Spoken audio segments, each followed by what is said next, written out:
Good afternoon. This is Brian Shannon from AlphaTrends.net, and the markets close here on Tuesday, July 15th, and we had another sell-off here today in the S&P 500. We were down $1.37 or 1.1%, and we had a pretty volatile day once again here. The market early on sold off very hard on the open, and then we saw a little bit of a recovery in there. Once it rallied back above that daily VWAP right here, what we saw was the market made that low, made a higher low, and then a high right here at about 10:45, and then we saw that VWAP hold as support right up until late in the day when it sold back off again. When we look at the 30-minute time frame, what you'll see is we're clearly still in a downtrend, and I had posted a couple charts intraday on the blog. That's at alphatrends.net. I know a lot of people still, for some reason, only log in at YouTube and watch over there, but there's a lot more information on my blog, so be sure to check that out. But the market, I was saying that we need to at least regain this level right here where we had prior support. It was looking like maybe the market was attempting that, but with a declining 5-day moving average and the inability to take out at least this 124, and then of course we've got 126, and all these other levels above, we're still clearly in a downtrend. And while there's a great, amazing volatility intraday that to be taken advantage of if you're an aggressive and disciplined trader, looking to catch that falling knife just hasn't paid for anyone really in this market. So continue to be very careful. The path of least resistance remains lower. I know it's tempting to look at this market and think, well, it's down too much, or it can't go any further, or we've got Congress on our side and all that stuff.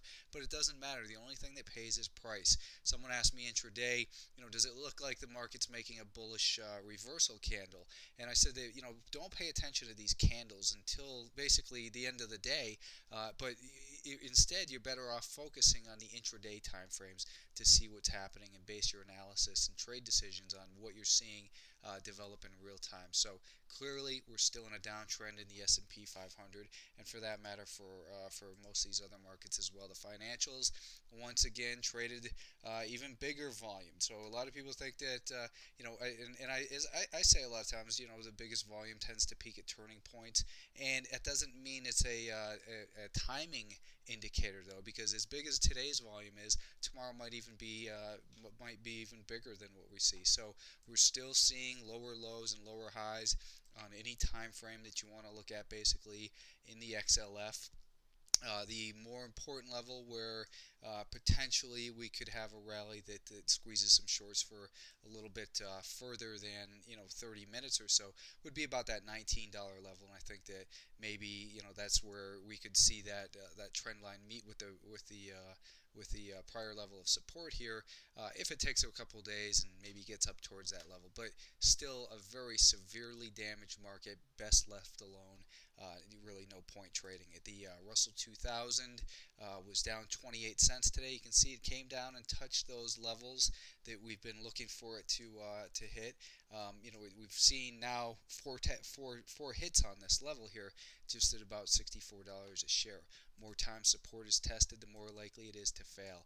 It's not indicating that this is a stronger level. It's indicating that the more times it's tested, the more time the less the more the demand at that level is absorbed, and sellers can begin to take control. But we did get a bounce from that level here intraday. On the 30-minute time frame though, that's a 15-minute. On the 30-minute time frame here, we can make a trend line that looks like this and see that the market came right up to it. We've got a declining 5-day moving average. That's not a good thing. We did undercut the lows from last week right here, and then the market also came back above this level. So these are right now at about 65.70 or so, the first line of defensive potential support, and then of course this bigger level at about 64.75.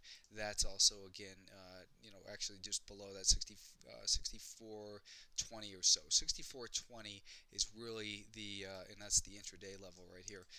That's the more important level, that if that fails, then we'll continue to see deterioration here, like we're seeing on this monthly time frame with the lower highs, and that would confirm further weakness with a lower low at that point. So no reason to look for a bottom in here. Again, the amazing intraday volatility offered some really good trade ideas if you're aggressive and disciplined enough. And it's my opinion that most people aren't. Hopefully the people listening to my videos are a little bit more educated than that, and you're in the boat that can handle that. But remember that, what makes sense in the market and common sense. I actually put a quote on that from Dale Carnegie this morning about logic. But I was listening a little bit to Paulson today, and Paulson was talking right here. And this is the point, exactly the point, because I was looking at it going, wow, it makes sense to buy Freddie Mac here. He said that the government stands ready in extraordinary circumstances to purchase equity in this company, to purchase the common stock. Unless I misunderstood that, that's the message he was saying at that point. He said under extraordinary circumstances we can do that, and at this point he's saying we're gonna go after these short sellers and that sort of thing. But the market still finished a dollar lower than where those comments were made. So logic goes out the door when emotion rules the crowd, and that's what's happening in these financials and a lot of the other areas in the market. We've been talking about oil and how its uptrend remains intact, and nothing was there to suggest a sell-off. We did get a sell-off here, a pretty good one today, 4.5%, but it did absolutely nothing to damage this uptrend. I did point out intraday that the more time support is tested or a trend line, especially the fourth test, tends to be the one that fails. And here what we're seeing is seeing that the oil market is becoming more vulnerable. These larger sell-offs are occurring with a little bit more frequency in here, and there just seems to be more general nervousness in this market.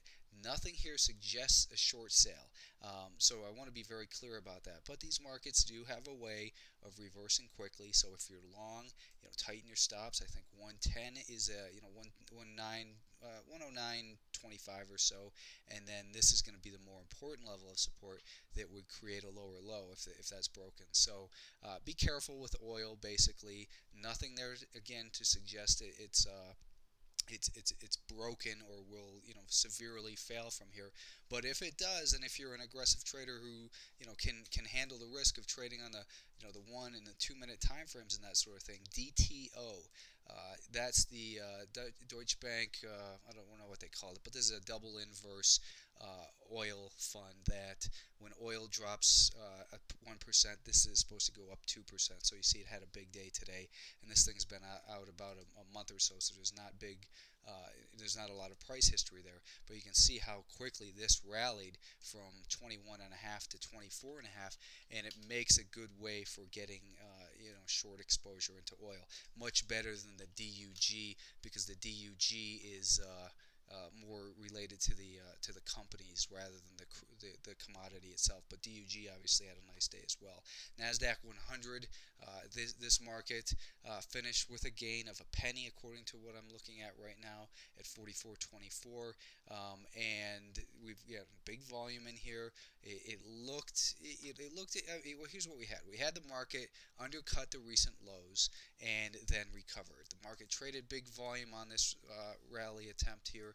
It came right up to this little trend line here over the last week or so, and it also came up to that declining 5-day moving average. So I'm not convinced that this market can move higher. I still think that 46 is the more important level. That's obviously though $1.50 away, and there's going to be some good trades up towards that level. So perhaps getting back above 45, we can see a move to that $46 level.